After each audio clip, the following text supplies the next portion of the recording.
I don't know if this belongs here, but I've been reading people's confessions for years and figured I'd finally throw one of mine into the pile. My name's William. I'm not looking for forgiveness, and I'm definitely not trying to sound smarter than I was back then. If anything, this is just another reminder that one stupid decision rarely stays just one decision. The strange thing is, the whole mess started with a photograph. Not money. Not revenge. Not some elaborate master plan. Just an old photograph that had somehow ended up in the wrong frame. Or maybe the right frame, depending on who you ask. People always say a picture tells 1,000 words. They're wrong.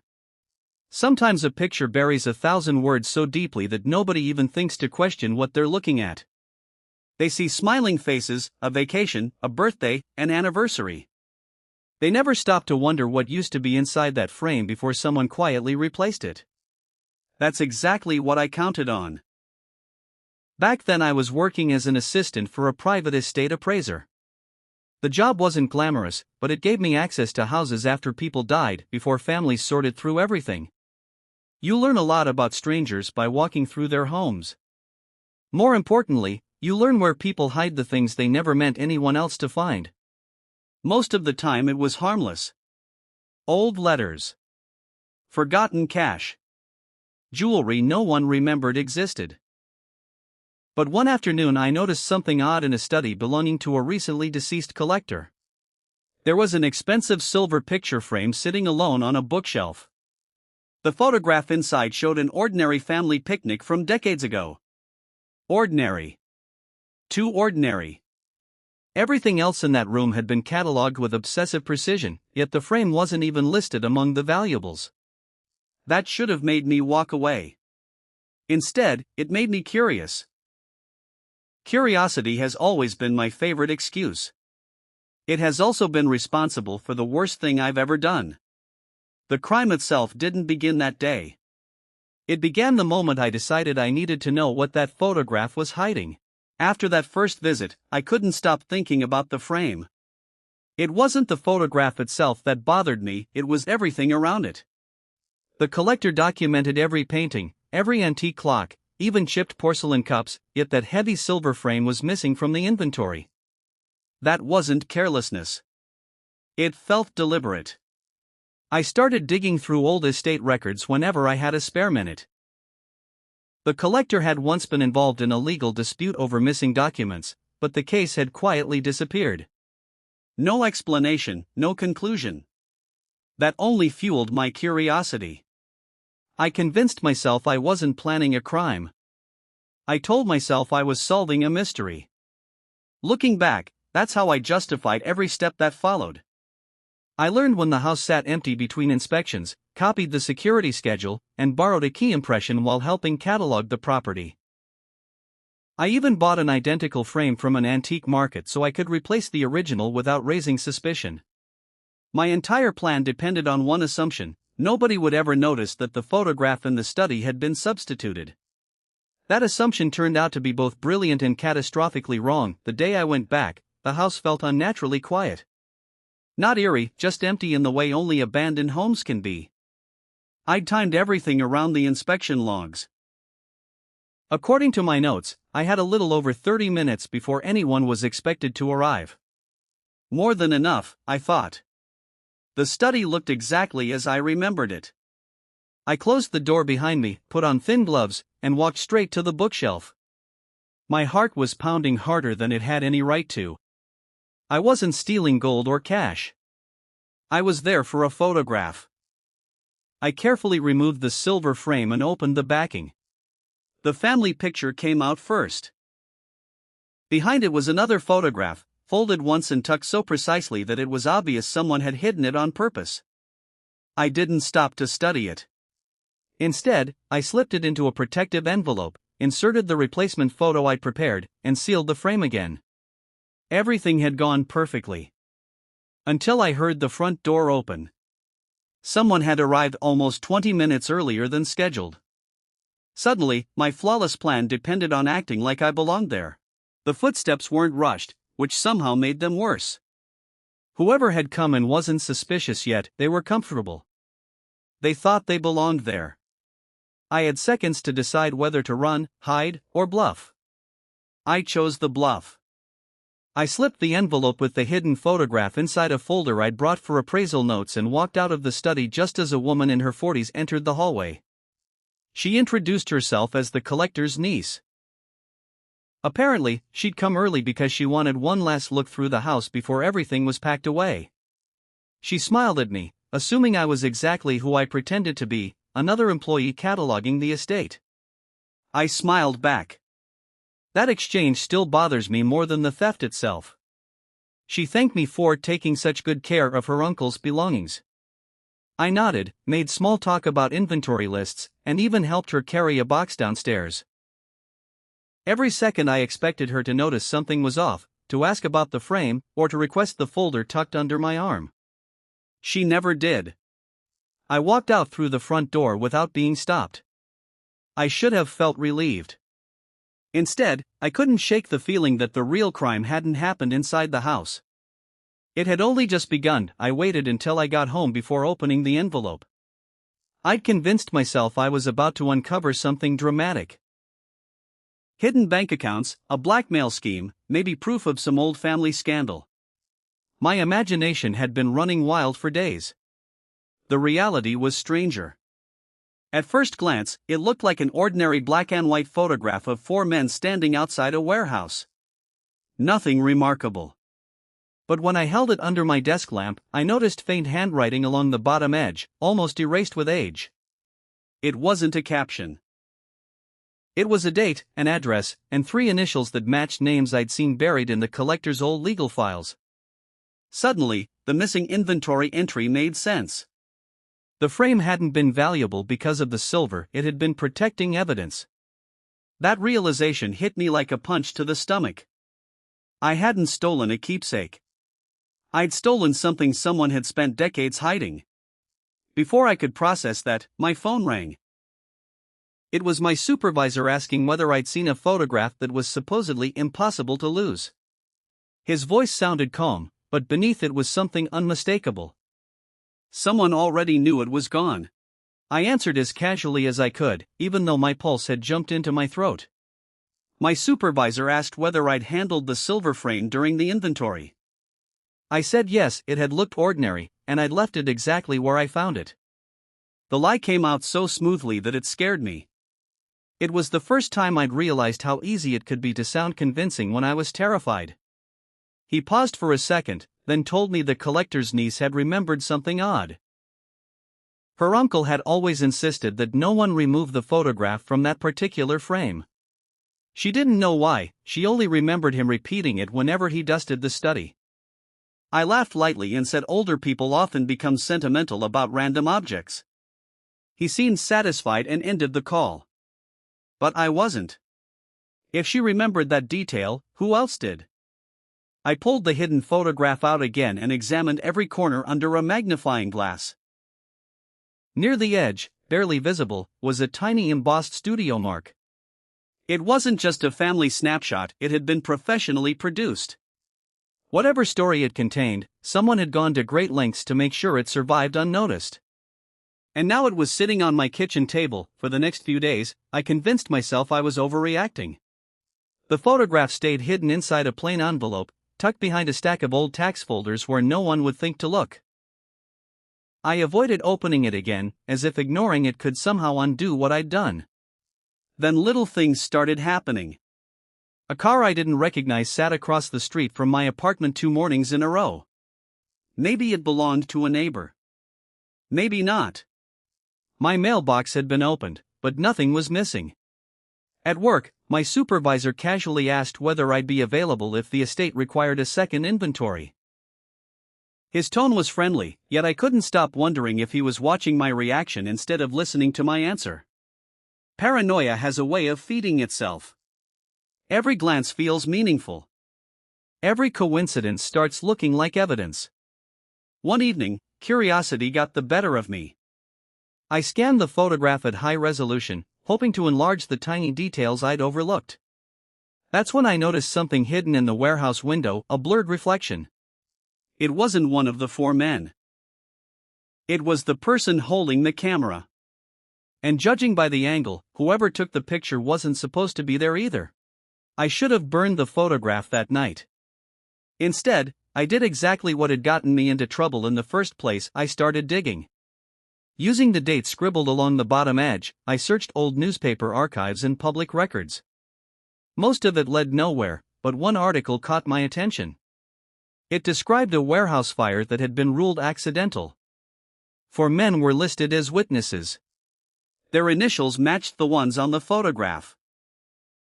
The article was short, almost dismissive, as if the incident had never mattered. But it had. When I enlarged the scan again, I noticed something I'd missed before. The warehouse sign in the background didn't match the address in the newspaper. The photograph and the official report couldn't both be telling the truth. That's when it clicked. The substituted photograph hadn't hidden a memory. It had hidden a contradiction. If the picture had been taken where I thought it was, then someone's testimony decades earlier had been a complete fabrication.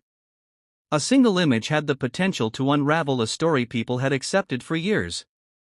And somehow, by stealing it, I'd made myself the only person standing between the truth and everyone who wanted it buried. 3 nights after I uncovered the inconsistency, someone knocked on my apartment door just after 10. Not the impatient pounding of a police officer or the hesitant tap of a neighbor, 3 slow, deliberate knocks. I froze. When I looked through the peephole, the collector's niece was standing there alone. I considered pretending I wasn't home, but she'd already glanced toward one of my windows. She knew I was inside. The moment I opened the door, she surprised me. She wasn't angry. She wasn't accusing me of anything. She simply asked, "Did you find something that wasn't supposed to be found?" My stomach dropped. She stepped inside only after I nodded. Then she told me her uncle had spent most of his life protecting that hidden photograph, not because it exposed a crime he committed, but because it implicated people who had escaped justice decades earlier. He'd hidden it behind an ordinary family picture because no thief would ever think the real secret was behind the obvious one. I wanted to believe her. The problem was, I had no idea whether she was telling me the truth or trying to recover the evidence before anyone else could see it. She didn't pressure me.